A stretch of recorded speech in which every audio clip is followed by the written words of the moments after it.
பாத்துக்கிட்டு இருக்கிறது my dream world.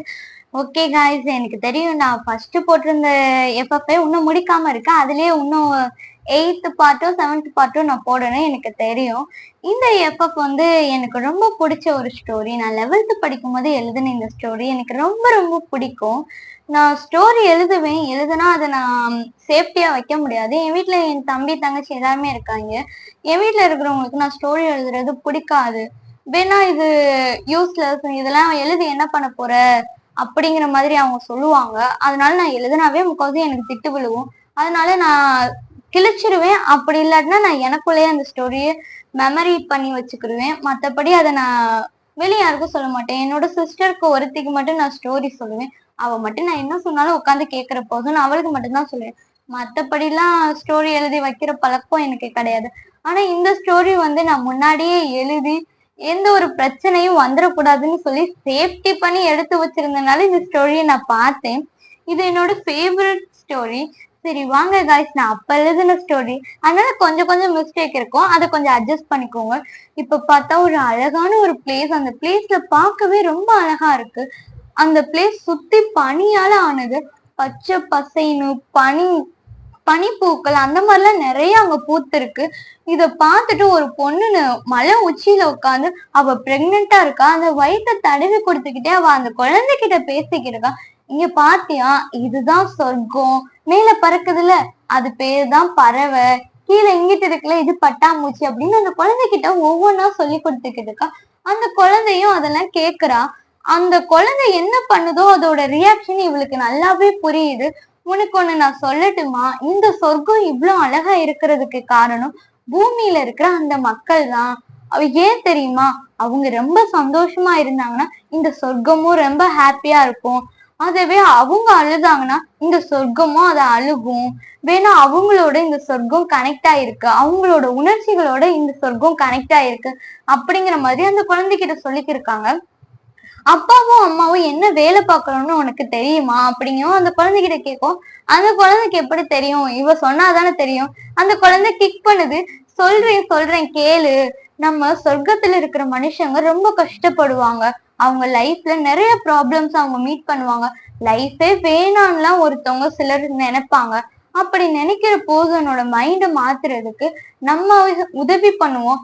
எப்படி உதவி பண்ணுவோம் தெரியுமா, அவங்களுக்குள்ள காதல்ங்கிற அந்த உணர்வை நம்ம கொண்டு வருவோம். அவங்களுக்கான அந்த போதனை பார்க்கும் போது வாழணும் அப்படிங்கிற அந்த எண்ணம் அவங்களுக்குள்ள வரும். அதை பண்றதுனாலதான் இந்த சொர்க்கம் இவ்வளவு சந்தோஷமா இருக்கு. அவங்க சிரிச்சுக்கிட்டே இருக்கவும் தான் இங்க இருக்கிற எல்லா உயிரினங்களுக்கும் உயிர் இருக்குது அப்படிங்கிற மாதிரி அந்த குழந்தைகிட்ட பேசுறாங்க. பேசிட்டே அந்த குழந்தைகிட்ட சொல்றாங்க, எங்களுக்கு அப்புறம் இந்த வேலையை நீ தான் பார்க்கணும். இந்த எல்லா உயிரினங்களுக்கும் நீ தான் உயிரை கொடுக்கணும். அவங்க வெறும் உணர்ச்சிகளற்ற உருவங்களா இருப்பாங்க. அவங்களுக்குள்ள காதல்ங்கிற உணர்வை நீ கொண்டு வரணும். அம்மாவுக்காண்டியும் அப்பாவுக்காண்டியும் இந்த வேலையை பாப்பியா அப்படியும் அந்த குழந்தை 2 தடவை கிக் பண்ணுது. எனக்கு ஏன் இவ்வளவு கஷ்டமான வேலையெல்லாம் கொடுக்குறீங்க அப்படிங்கிற மாதிரி. இத பார்க்கும்போது என்னோட அம்மா நான் வயிற்றுல இருக்கும்போது இப்படிதான் சொன்னாங்க. அப்ப நானும் ஒன்ன மாதிரிதான் கிக் பண்ணேன். ஆனா வெளியே வந்ததுக்கு அப்புறம் எனக்கு அந்த வேலை பார்க்க ரொம்ப பிடிச்சிருந்துச்சு. உனக்கும் அதே மாதிரி கண்டிப்பா பிடிக்கும் அப்படிங்கும். அந்த சைடு இருந்த ரிரிரு அப்படின்னு ஒரு சவுண்டு கேக்குது. அந்த பொண்ணு திரும்பி பாக்குறா.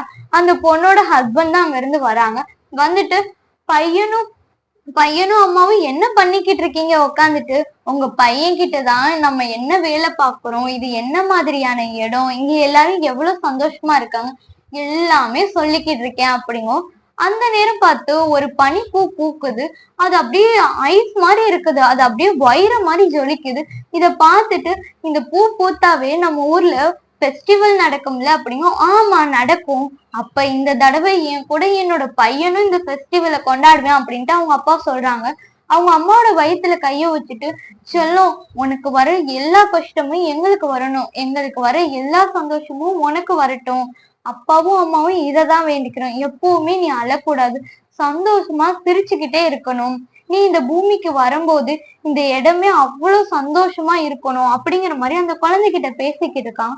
அந்த சைடு இருந்து பார்த்தா மக்கள் கத்திட்டு ஓடுறாங்க, இங்க இருந்து போங்க, அந்த அரக்கலோகத்து அரசன் வந்துட்டான், அவன் இங்க என்ன பண்ண போறானே தெரியல, நரகத்துல இருந்து எதுக்குதான் அவங்க இங்க வந்தானே தெரியல.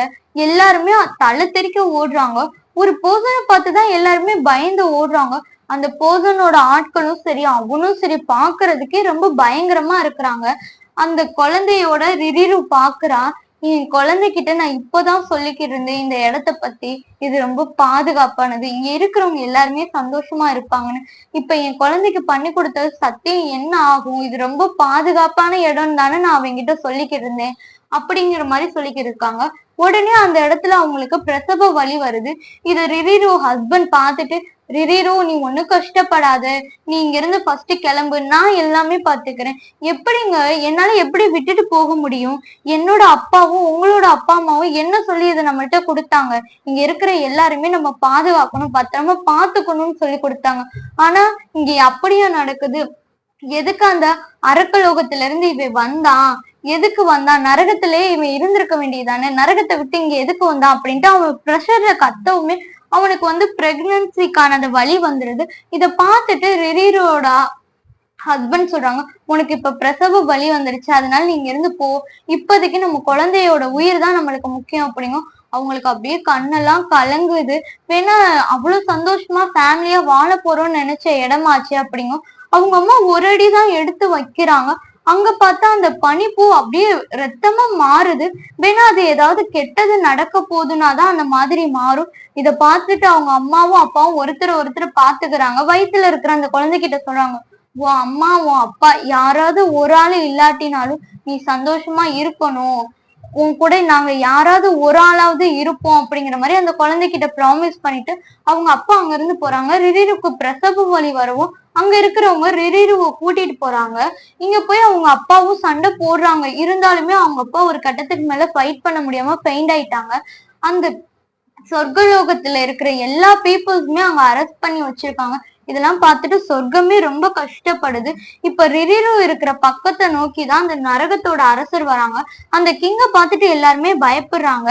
அந்த கிங் வந்துட்டு ரிரிரு கிட்ட, உன்னோட பையனை கொடு, அவனாலதான் இங்க இவ்வளவு பெரிய பிரச்சனை வந்துச்சு, அவனை நான் கொல்லணும் அப்படிங்கிற மாதிரி அந்த நரகத்தோட கிங்க கேக்குறாங்க. இத கேட்டோடனே ரிரிரு சொல்றான், என் பையனை கொடுக்க மாட்டேன், காதல்ங்கிற உணர்வை கொண்டு வர்றதுக்கு இவன் மட்டும்தான் இருக்கிறான், இவனை என்னால கொடுக்க முடியாது அப்படிங்கிறான்.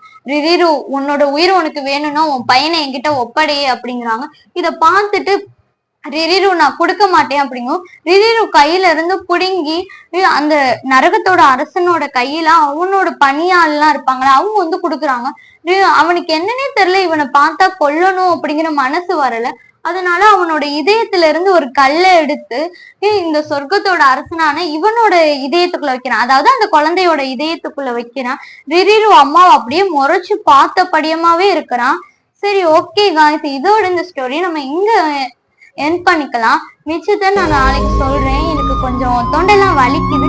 சரி, ஸ்டோரி எப்படி இருந்துச்சுன்னு சொல்லுங்க.